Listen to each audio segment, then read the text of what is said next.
Hey guys, how's it going? Hello. Hope you guys are doing well, having a great week. Hope you guys had a good Easter. Yeah, we are out here in the garage. As you can tell, there's sleeping bags behind us. Got home from work today and decided, you know what? It's time to get some organizing done. So, welcome to the mess. I thought you were going to tell them the real truth was that you were going to pull these sleeping bags out so the boys can sleep out in the garage. Hey, that would be for the rest of the quarantine time. Awesome. I'm just totally kidding. awesome. I'm just kidding. She's kidding. I'm not. And all the dads know exactly what I'm talking about. All right. Do you have something you wanted to share? Yeah, well, you know what? Let's go ahead and jump right into it. I want to start by reading 1 Corinthians chapter 13. So I'm going to go ahead and read that. I got that on my phone here. So it says, love is patient and kind. Love is not jealous or boastful or proud or rude. It does not demand its own way. It is not irritable, and it keeps no record of being wronged. It does not rejoice about injustice, but rejoices whenever the truth wins out. Love never gives up. Love never loses faith, is always hopeful, and endures through every circumstance. Man, we love that verse, don't we? We love it when we're right. Yeah. We love when we're on. But man, it's brutal when we're not doing everything like we wish. Especially when you're at home and having to stay indoors. You know, we've been joking with you guys talking about how to love your spouse. And today we're talking about how to love your family. As in, like, if you've got kids or whoever you live with, it could still be your spouse that's still making you crazy, even after we talked about how to love each other. So how do you do that? The scripture that you read. Me? How do you do what 1 Corinthians 13 so I can says? tell you how I have not done any of these things. I think we're all I've really done good. some. Okay, but like the love is patient thing, oh man, I have failed epically this week on love is patient. Yeah. Like we had to make a trip to Costco, which for us means it's like 45 minutes to get there. Going to Costco even when everything is normal is rough. Still talking. Well, I had something to add. Yeah, okay. So, on the way there, the kids, it's fine. You know, they're having a great time in the back seat. It's like a party going on, and they're like as loud as possible. Even though I said, you know, can you keep it down? They don't really hear that because they're just having such a great time. So, you know, on the way there, you're thinking, love is patient, love is kind. Oh, you kids I'm so happy you're having a great time in the back seat of the car and yelling and all that, you know, trying to be good. But then on the way back, I was like, love is not patient. I am not being kind. No, love is still patient. You just weren't feeling very loving. No, let's just it call was what like it is. Every little snicker and giggle was like, nails on a chalkboard, like, get me out of this car. Oh my gosh, you know. Okay, it says you're it not is the not only irritable. one that feels that way. It says it's not irritable. Man, I've been irritable every single day. Towards the end of the day, mostly, you know. In the morning, I wake up so refreshed and like right on point, and I'm loving my kids and everything. And then towards the end of the day, I'm irritated, and so are they. I mean, we're probably driving them crazy too. Let's be honest. Yeah. How are you doing this love is patient and all that goodness?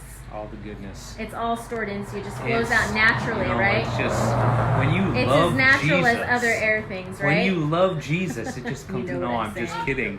I'm just kidding. It's hard. It's hard. It is so hard. You know, I think we all have different areas, different parts of it that come more naturally than others. You know, I think the biggest, I've mentioned this before, but the biggest thing for me is, you know, I expect a lot, you know, and I think that's, you know, there's benefits to that, but when people aren't coming through, when your kids, when your spouse, when your parents, when I brought up parents, when people aren't meeting up to what you were expecting, that's when love is patient, love is kind, really comes into play. Because everybody is going to fail at this. Yeah. Everybody. We are all a part of that part of failing. Wow, that was terrible wordage. You're an English scholar. I know. So awesome. What do I do? You know, I think I'm just a normal person. I do my best and I fail epically.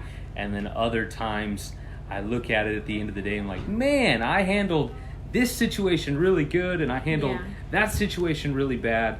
But I think the most important thing is just being mindful of it. Yes. You know, I mean, you can't... It's being aware, okay, I have messed up. Yeah. You know, like when we got back from Costco, I had to kind of regroup and stuff. And, you know, there's plenty of those days throughout this whole quarantine thing, being home all the time. And you have to just be aware of your mistakes and admit to them.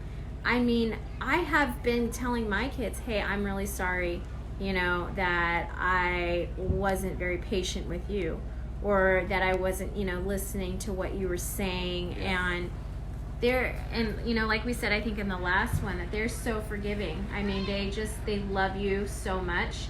And I think even like for your spouse or whoever you're at home with and stuck with, you know, we have to also be, you know, not just be aware of the fact that we're going to make a mistake and we're not going to do all these things, but also be forgiving. Yeah.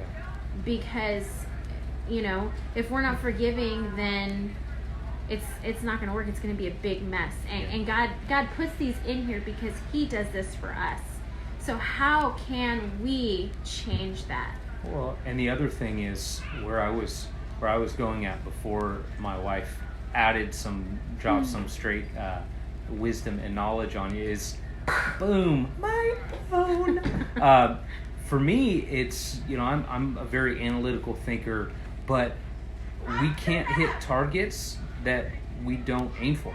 Yeah. So, you know, I think the biggest blessing in reading and studying passages like 1 Corinthians 13 is, hey, you know, we miss you too, but had to mention something in the comments there, but I think the biggest thing is we've got to be mindful of these passages. We've got to think about them.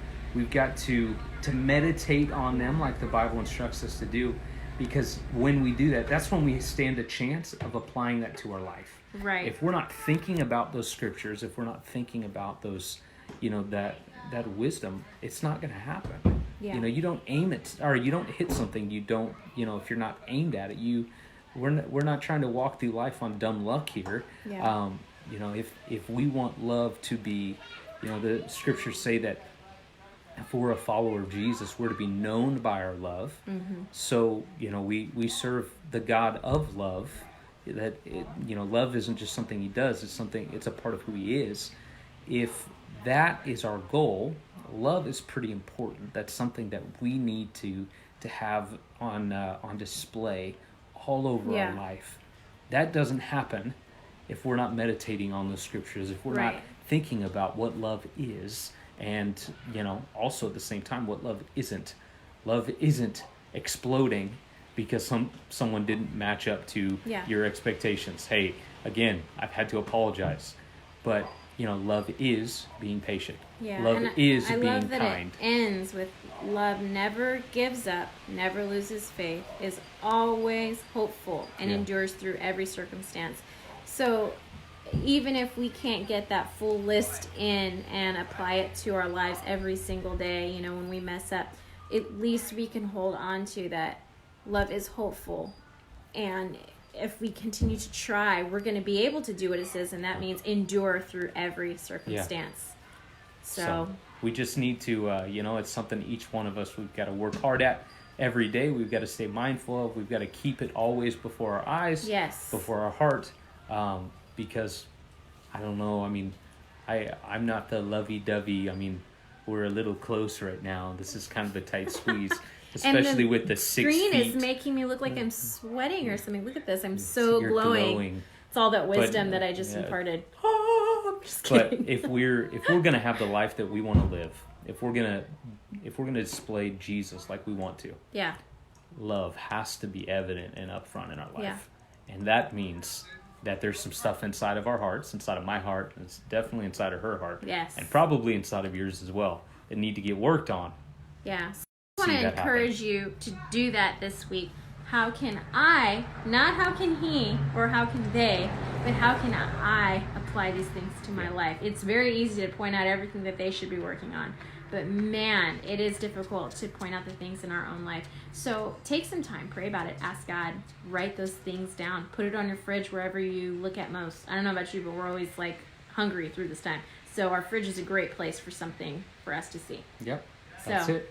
Praying That's all for for you guys. tonight. We will see you Wednesday night. I think we're actually going to start studying a book of the Bible. We'll give you more information on that on Wednesday. Yes. So we look forward to seeing you then. If we didn't say hi to you before, hello everyone. Hi. We'll see you Wednesday. Love you. Bye. Bye.